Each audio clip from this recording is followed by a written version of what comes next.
Muito bem, atualizemos aqui algumas notícias do Tártaro. Se por acaso houver algum de meus contemporâneos acompanhando estas notas, eu gostaria de deixar claro que elas são destinadas a pessoas que eventualmente sobrevivam ao massacre sistemático ao humano que nós estamos vivenciando hoje, e ali pelo século 23, em sobrevivendo, em havendo ainda vida inteligente que compreenda o idioma português, essas pessoas possam saber o que estávamos vivendo nesse período de trevas. Por vezes, eu francamente não me animo muito a falar sobre o que está acontecendo, pois é muito ruim. Nós estamos vivendo um período, um dos piores períodos de toda a história humana no planeta Terra.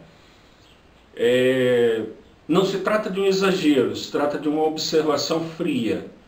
O ser humano existe, como Homo sapiens, comprovadamente há 160 mil anos. O fóssil mais antigo encontrado até o presente momento, fóssil de Homo sapiens, tem 160 mil anos. Acredita-se que a nossa espécie esteja no planeta há pelo menos 200 mil anos. E a espécie hominídeo, os antropomórficos, os antropos, os grandes símios, tenham aproximadamente 500 mil anos no planeta Terra. Então, antes do Homo sapiens, houve uma série de outros, digamos assim, becos sem saída evolucionários, e destes pouco restou, pouca informação nós temos ainda, procura-se. Então, nós estamos na Terra há 160 mil anos. Nunca foi tão ruim a existência humana neste planeta. Nunca.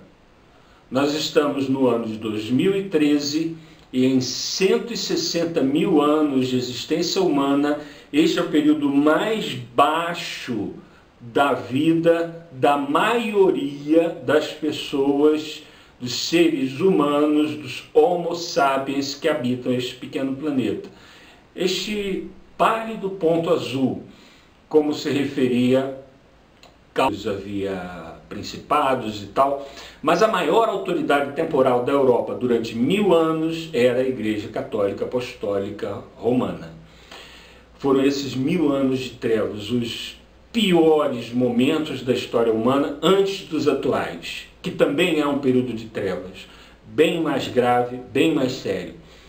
A minha esperança reside em que, assim como aqueles 1000 anos de trevas da Idade Média sucumbiram, esse período de trevas que nós estamos vivendo, e já dura aí uns 30 anos mais ou menos, ele vai chegar ao final. Eu não sei se eu verei o final dele. Eu só sei que ou ele chega ao final, ou a espécie humana chega ao final. Esse período de trevas é tão grave que ele aponta na direção da extinção da vida como nós a conhecemos neste planeta. Vamos aprofundar essa questão à medida em que formos conversando. Muito bem. De acordo com o que já nos dizia a economia política clássica, o que gera riqueza é o trabalho humano. Passamos pelos fisiocratas, que diziam que a riqueza era a posse da terra, passamos pelos mercantilistas, quando houve a globalização portuguesa e espanhola e britânica sobre a América e o sul da Ásia, Portanto, até essa expressão, globalização, ela não é nova, o mundo já sofreu a globalização macedônica, a globalização romana, durante 1000 anos a globalização católica, depois veio a globalização portuguesa, a globalização espanhola, a globalização britânica. Hoje nós estamos vivendo a globalização do mercado de capitais, Também está fadada a terminar, O problema é que a globalização católica apostólica romana durou 1000 anos, foram 1000 anos de trevas. Essa globalização atual já dura 30 anos, a gente não sabe quando vai acabar. A única certeza que nós temos é que ou ela acaba ou nós acabamos. não há como os seres humanos seguirem vivos com este tipo de sistema dominando o mundo. No Iluminismo, Adam Smith concluiu finalmente que o que gera riqueza é o trabalho humano, né? Quem pega e planta na terra para fazer com que a terra renda, porque os fisiocratas diziam que a renda vem da posse da terra. Mas quem é que faz a terra produzir? É o ser humano trabalhando. Mais tarde vieram os mercantilistas e disseram que trocas mercantis vantajosas geram riqueza. Mas quem são os responsáveis por ir buscar, trazer, vender mais caro algo que roubaram ou compraram barato para outros otários? Seres humanos. Seres humanos trabalhando produzem riqueza. Karl Marx avança um pouco mais nas teorias de Adam Smith e diz: sim, o que produz o trabalho, o que produz a riqueza é o trabalho humano.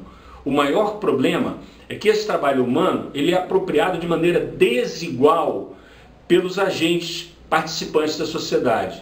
Então, aqueles que mais trabalham, em geral, são os que menos acesso têm à riqueza. E aqueles que maior acesso têm à riqueza não fazem rigorosamente nada. Isso já no tempo de Marx, já no século XIX. Nós estamos no século XXI e a coisa piorou muito. No mundo inteiro, e o Brasil não é exceção, vive-se uma situação em que os trabalhadores são sobretaxados em impostos cada vez mais elevados. Estima-se que o brasileiro, em média, pague hoje em torno de 60%, é um pouco mais da metade de tudo que produzem com o fruto do seu trabalho.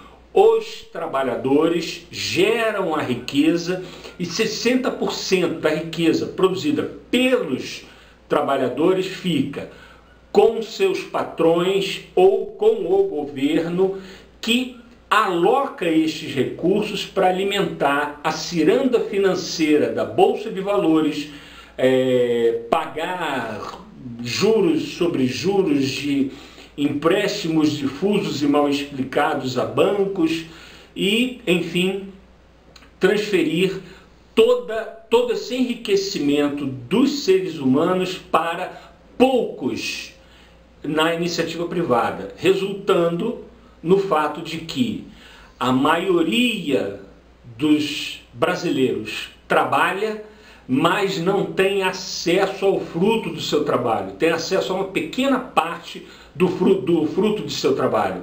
A maior parte é alocada para camadas parasitárias da população, são parasitas. Eu cito o Sr. Eike Batista, um dos homens mais ricos do mundo, como um desses parasitas. São pessoas assim, um emblema, um exemplo.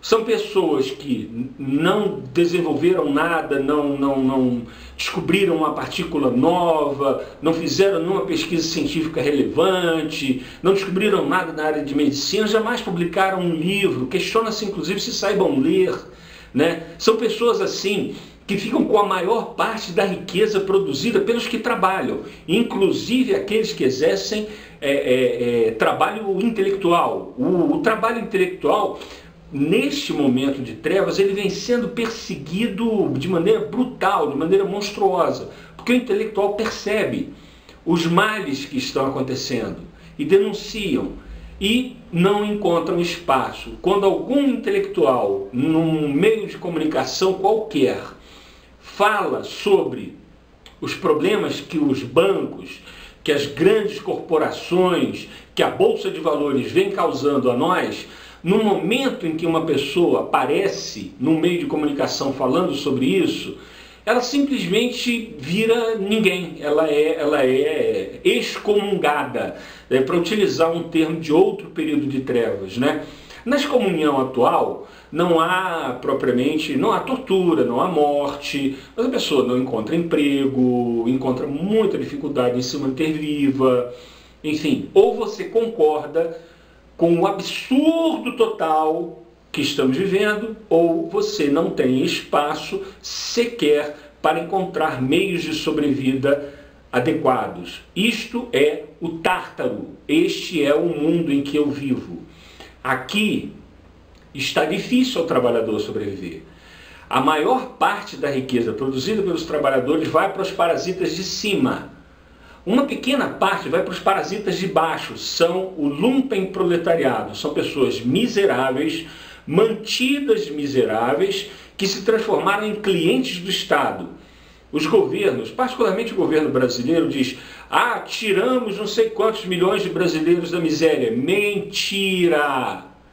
Para a pessoa sair da miséria, ela teria que conseguir emprego e se manter por meios próprios.